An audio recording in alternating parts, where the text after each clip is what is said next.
Magandang araw po sa inyo lahat. Ito patuloy sa aking pagre-report sa inyo tungkol sa mga development sa mga kaso na hinggil doon sa mga flood control project.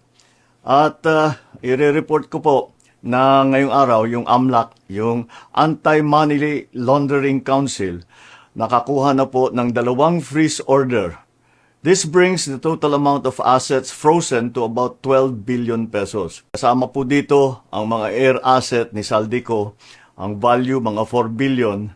At bukod pa ron, meron po tayong nakuhang 3,566 na bank account, 198 insurance policies, 247 motor vehicles, 178 real properties, 16 na e-wallet account, at saka air asset na frozen na. Umpisa lang po ito.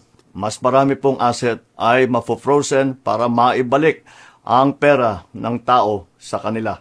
Ito po ang aming pangako that the money of the people will be given back to the people. Meron din pong development, yung ICI at saka ang DPWH, magsusumite po ng ebidensya sa ombudsman and magrekomenda sila ng kaso ng plunder, anti-graft, bribery, conflict of interest sa 8 congressman na may-ari ng mga construction company na may proyekto sa DPWH. Lastly, meron po akong ibabanggit sa inyo. Dinapitan po kami ng abogado ni Saldico at nagtatangkang mag-blackmail na kung hindi po namin kakanselihin daw ang passport niya, hindi na raw siya maglalabas ng video.